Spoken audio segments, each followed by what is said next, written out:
Hello नमस्कार दोस्तों।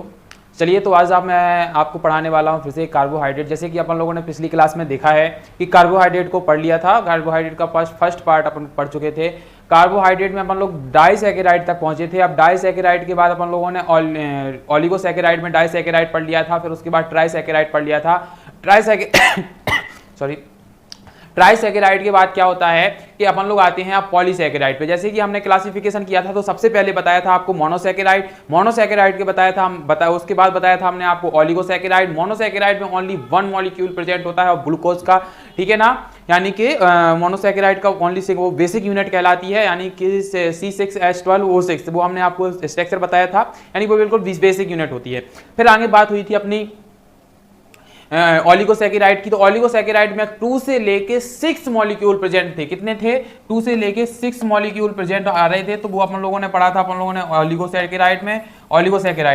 फिर आगे देखा, अब आगे आने वाला है आपका पॉलीसैकेराइड। क्या आने वाला है? पॉलीसैकेराइड। अब पॉलीसैकेराइड को पढ़ने वाले हैं। पॉलीसैकेराइड क्या होता है? इसमें क्या कितने 2 से लेके 6 मॉलिक्यूल प्रेजेंट थे, लेकिन पॉलीसैकेराइड में ऐसा नहीं होता है। पॉलीसैकेराइड में बहुत ही ज्यादा मॉलिक्यूल प्रेजेंट होते हैं, यानी कि 10 भी हो सकते हैं और मोर देन 10 भी हो सकते हैं, यानी 10 से भी ज्यादा भी हो सकते हैं। देखिए अब हम बात करते हैं पॉलीसैकेराइड। हमने आपको पहले बता दिया था कि अपन लोगों ने क्या बोलते हैं उसमें डाइसैकेराइड में पढ़ा था। डाइसैकेराइड में सुक्रोज पढ़ लिया था, माल्टोज पढ़ लिया था, लैक्टोज पढ़ लिया था और लैक्टुलोज पढ़ लिया था। ये कैसे कैसे इसका निर्माण होता है हम ये भी बहुत अच्छे तरीके से पढ़ चुके थे। आगे बात करने वाले हम पॉलीसैकेराइड पे। तो चलिए जल्दी से देखते हैं।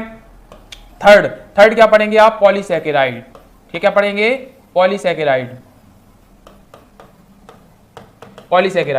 What is polysaccharide? आपसे पूछा जाए कि पॉलीसैकेराइड क्या होता है, तो देखिए हम आपको बता दें कि पॉलीसैकेराइड में 10 molecule of 10 and more than 10 molecule 10 molecule and more than 10 molecule क्या होते हैं? प्रेजेंट होते हैं। किसके? मोनोसैकेराइड के।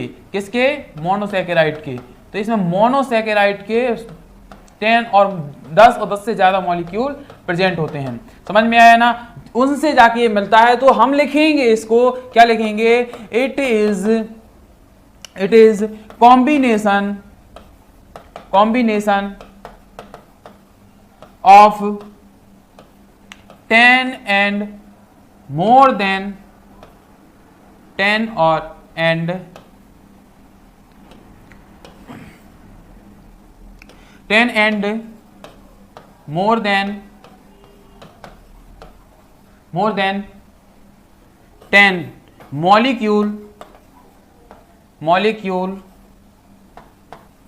molecules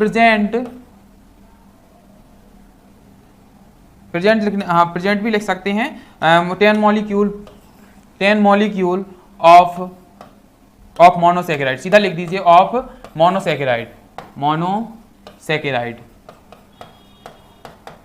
अब देखिए इसमें क्या है कि it is combination of 10 and more than 10, ठीक है ना, मोर देन 10 मॉलिक्यूल्स। कितने? मोर देन भी है, मोर देन 10 मॉलिक्यूल्स प्रेजेंट हो सकते हैं, यानी कि उसमें होते हैं मोर देन, क्या होता है कि मोर देन 10 मॉलिक्यूल प्रेजेंट होते हैं, यानी 10 मॉलिक्यूल प्रेजेंट हो रहे हैं। किसमें प्रेजेंट हो रहे हैं? 10 मॉलिक्यूल ऑफ मोनोसैकेराइड के। किसके? मोनोसैकेराइड के मोर देन 10 मॉलिक्यूल उसमें क्या हो रहे हैं? प्रेजेंट हो रहे हैं। 10 भी हो सकते हैं और 10 से ज्यादा हो सकते हैं, तब तो जाके वो पॉलीसैकेराइड में आता है। अब पॉलीसैकेराइड में जब 10 से मॉलिक्यूल प्रेजेंट होते हैं और 10 से ज्यादा मॉलिक्यूल प्रेजेंट होते हैं तो क्या क्या बनता है? अब आपको पहले बात बता दें कि जो पॉलीसैकेराइड होता है वो 2 टाइप का होता है। क्या होता है? जो पॉलीसैकेराइड है वो क्या है आपका? 2 टाइप का होता है। 2 टाइप का कैसे होता है? सबसे पहला तो होता है आपका होमो पॉलीसैकेराइड। इस पर ध्यान देना थोड़ा। होमो पॉलीसैकेराइड। आगे होता है आपका हेट्रो पॉलीसैकेराइड। क्या बोलेंगे इसको? हेट्रो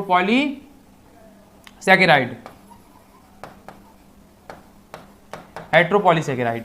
देखिए जो होमोपॉलीसैकेराइड होता है, एक होता है आपका हेट्रोपॉलीसैकेराइड। हेट्रोपॉलीसैकेराइड को एक और नाम से जाना जाता है, वो नाम क्या होता है?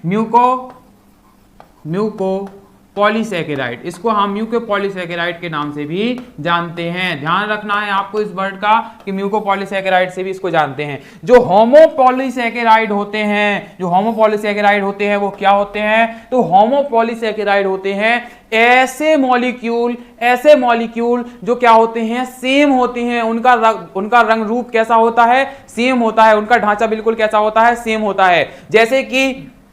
जैसे कि हम आपको बता दें कि इसमें क्या होता है, जैसे कि फॉर एग्जांपल आपका ग्लूकोज, क्या है? ग्लूकोज इसमें ग्लूकोज के कितने मॉलिक्यूल प्रेजेंट होंगे? तो इसमें 10 एंड मोर देन 10 कितने होंगे?